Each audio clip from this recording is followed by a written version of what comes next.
Вітаємо на каналі Епоха моторів. Сьогоднішня тема – автомобіль BMW. Да. Легенда 80-х – седан BMW E28. Отак. І питання у нас одне, але воно, мені здається, ключове. Особливо для тих, хто мріє про таку машину. Наскільки вона надійна? Саме так.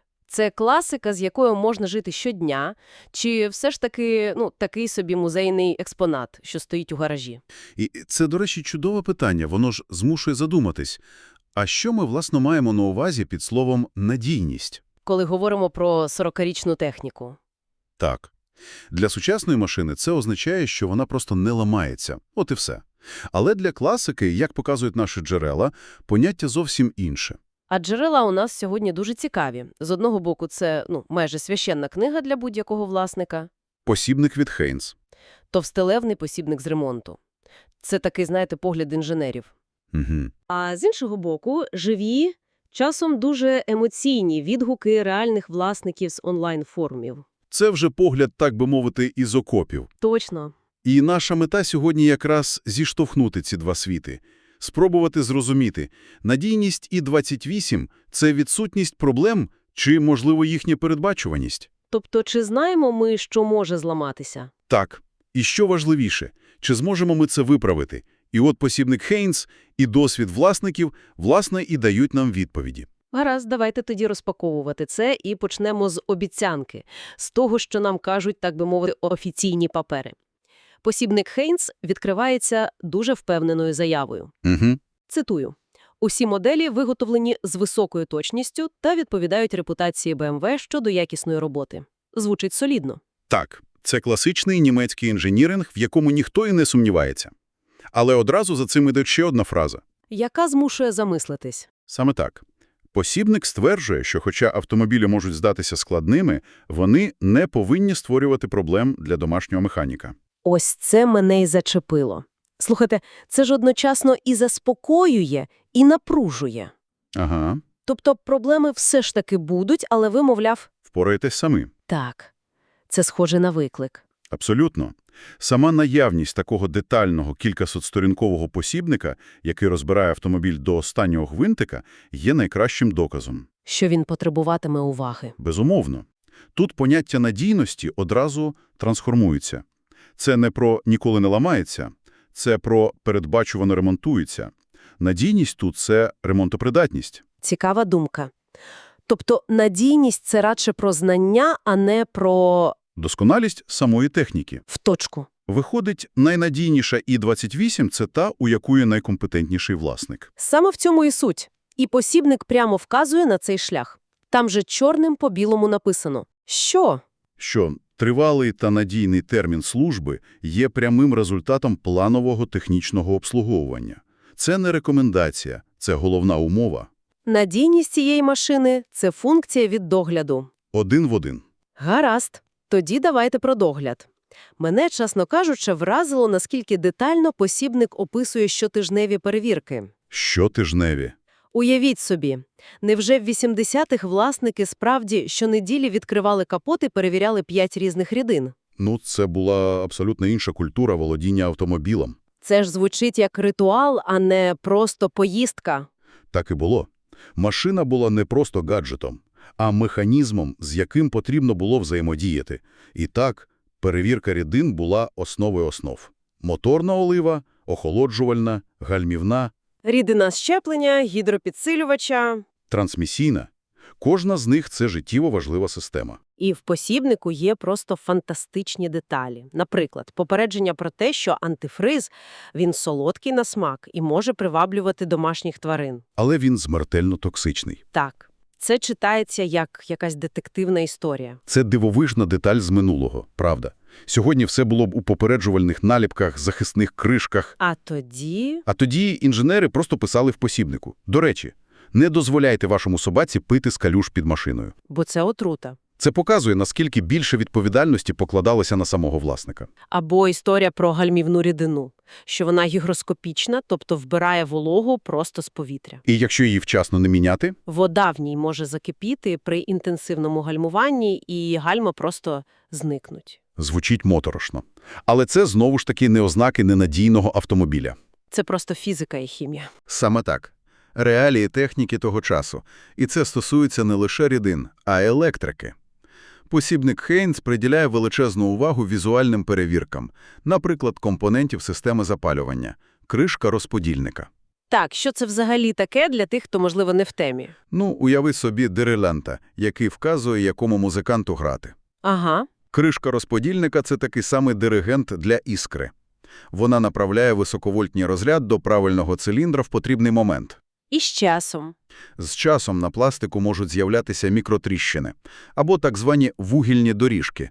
Це сліди, де іскра пробивала не туди, куди треба. І це, як я розумію, класичний приклад. Заміна копійчної деталі може врятувати від ситуації, коли машина просто не заводиться посеред дороги. Абсолютно. Але водночас інше наше джерело, стаття BMW i28 5 Series Common Problems, каже, що електричні компоненти загалом надійні. Але запчастини до них не дешеві.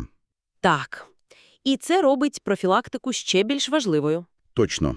Краще раз на рік витратити невелику суму на нову кришку, ніж потім шукати рідкісний і дорогий блок керування двигуном. Це і є проактивний догляд. Зрозуміло. До речі, є ще один чудовий приклад специфіки епохи – плата сервісного індикатора – SI-борд. А, це ті самі зелені, жовті та червоні лампочки на панелі приладів, які показують, коли їхати на сервіс. Так. І найцікавіше, що ця плата має власні батарейки. Серйозно? Схожі на ті, що в годинниках. І за 30-40 років вони, звісно, сідають. І що тоді? Це не впливає на роботу двигуна, але індикатори перестають працювати. Це типова проблема E28, яка насправді є просто особливістю. Вона не критична, її можна ігнорувати місяцями. Тобто це приклад проблеми, яка просто дратує. Саме так. Цікаво. Виходить, є проблеми, які можна відкласти. Але ж є інший, набагато підступніший ворог з цієї епохи. О, так. І його ігнорувати не можна ні на день. І ви абсолютно праві. Ім'я цьому ворогу – корозія. І я здогадуюся, що якщо вже посібник Хейнс присвячує цьому цілий розділ, то проблема серйозна. Дуже. Але посібник дає загальні поради, а от власники на Reddit, вони дають конкретну карту болю. Список місць, куди треба дивитися з ліхтариком. І викруткою. Так, в першу чергу. І список, чесно кажучи, лякає. Так, і він починається з найважливішого – опори стійок амортизаторів. Лонжерони рами, пороги. Хм. Зачекайте, опори стійок – це ж буквально те місце, де підвіска кріпиться до кузова. Так?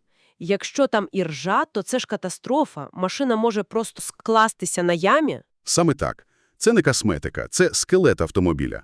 Лонжерони – це основні силові балки, що йдуть вздовж усього кузова. А пороги? Пороги – це не просто накладки, це важлива частина силової структури, особливо для жорсткості кузова. Корозія в цих місцях – це вирок для геометрії шасі. Для керованості і… Безпеки. В першу чергу для безпеки. Автомобіль перестає бути тим, чим його задумали інженери BMW. Далі за списком власники згадують нижні частини передніх крил, зону навколо ліхтарів номерного знака. І підлогу багажника під килимом. Це вже звучить не так страшно, але, мабуть, теж є про що розповісти. Це класичні пастки для вологи. У нижній частині крил забивається листя, бруд, сніг, І там утворюється вологий компрес. який роками роз'їдає метал. А зона навколо ліхтарів та під килимом у багажнику – це місця, де конденсат або дрібні протікання через ущільнювачі можуть залишатися непоміченими роками. І це ідеально збігається з коментарем одного з власників на Reddit.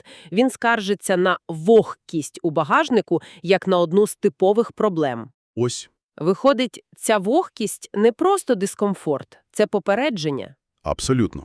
Ця вогкість – це червоний прапорець. Це означає, що процес руйнування вже почався. І тут ми приходимо до важливого висновку. Якого? Надійність автомобіля – це не лише про те, що заведеться двигун вранці. Це ще й про те, чи не розвалиться під тобою кузов. Механіку можна відремонтувати. А боротьба із запущеною структурною корозією – це зовсім інший рівень складності і витрат. Гаразд. Ми розібрали інженерний підхід, профілактику і головного ворога – іржу. А тепер давайте подивимося на Е28 очима тих, хто живе з нею щодня. Угу. Що вони кажуть? І тут я знайшла цитату, яка, здається, є ключем до всього нашого обговорення. Дуже цікаво. Власник пише: «Більшість проблем, які в мене були, це скоріше дрібні незручності». І це надзвичайно важливе розмежування. Дрібна незручність і серйозна проблема – це два різні всесвіти. Так. Дрібна незручність не залишить водія на узбіччі о 3-й годині ночі. А серйозна проблема залишить. І саме в цьому балансі і криється характер Е28.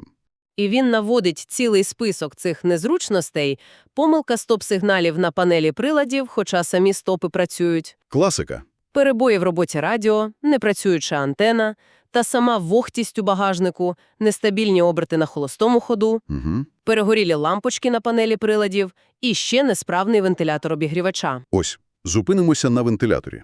Автор коментаря спеціально зазначає, що його легко ремонтувати. А чому? Тому що вентилятор обігрівача – це окремий вузол від вентилятора кондиціонера. Так, і це справді велика різниця порівняльно з сучасними авто, де все інтегровано в один складний кліматичний блок. Абсолютно. Це класичний приклад інженерії 80-х – модульність. Сьогодні у вас один блок клімат-контролю, і якщо там щось виходить з ладу, це може бути складна діагностика і дорога заміна всього вузла. А тут Простий окремий моторчик, який можна зняти, почистити, змастити або замінити. Це і є та сама ремонтопридатність, про яку ми говоримо з самого початку. Тобто навіть поломки в цій машині спроєктовані так, щоб їх було зручніше лагодити? Можна і так сказати. Якщо проаналізувати весь цей список, то жодна з цих проблем не зупинить машину. Жодна. Це те, що дратує, але з чим можна спокійно доїхати додому. Саме так. Це підтверджує тезу, яку ми висунули, спираючись на посібник Хейнс. І 28-ма має характер автомобіля, який створює керовані незручності. Які може виправити компетентний механік-амакар? Так. Поняття надійності для класики переосмислюються. Справа не у відсутності несправностей, а в їхньому характері, передбачуваності та доступності ремонту. Ти знаєш, що може зламатися? І знаєш, як це виправити. Точно. І все це, зрештою, зводиться до ще одного коментаря з того ж форуму. Він, наче пазл, складає всю картину. І що там? Користувач пише: «Все насправді залежить від того, наскільки попередній власник дбав про автомобіль». Здається, простіше й не скажеш. Це і є фінальна відповідь. Історія обслуговування, догляд за кузовом, своєчасна заміна рідин, увага до дрібниць. Все це визначає, чи отримає людина надійний класичний автомобіль. Чи нескінченний проект, що витягує гроші та нерви. То що ми маємо в сухому залишку? Чи надійній BMW Е28? Схоже, відповідь не може бути простим так чи ні. Саме так. Це автомобіль, який цілком виправдовує свою репутацію якісної інженерії, але з однією великою зірочкою. З яким але? Якщо його належним чином обслуговували. Його надійність прямо пропорційна рівню догляду, який він отримував протягом усього свого життя. Він не прощає недбалості. Тобто наші джерела показують, що І-28 не є за своєю суттю ламким. Ні. Усі його потенційні слабкі місця, чи то іржа в конкретних точках, чи електричні особливості, чи потреба в регулярному сервісі добре відомі, задокументовані. І обговорені тисячі разів на форумах. А це робить їх передбачуваними. І для власника, який готовий приділяти час та увагу своєму авто, ця передбачуваність сама по собі є формою надійності. Дуже влучно. Це не лотерея, де не знаєш, що відмовить наступним. Це скоріше діалог з технікою, де ти знаєш її слабкі місця і можеш запобігти проблемам. Перш ніж вони виникнуть. Саме так. Це дуже цікава думка, і вона підводить мене до фінального роздуму. Ви пам'ятаєте, в посібнику Хейнс є система класифікації завдань за рівнем складності? Так. Там є іконки з гайковими ключами. Точно. Від легко для новачка до дуже складно для експерта. Угу. І це наштовхує на питання. А наскільки надійність автомобіля взагалі залежить не від самої техніки, а від навичок та бажання власника вчитися? Цікавий поворот. Можливо, володіння таким автомобілем, як І-28, це не просто експлуатація транспортного засобу, Можливо, це шлях розвитку власних компетенцій? Шлях до того, щоб стати кращим механіком, краще розуміти, як працюють речі. Саме так. І, можливо, саме в цьому і полягає справжня цінність і, в якомусь сенсі, надійність таких машин. Вони роблять надійнішими нас самих.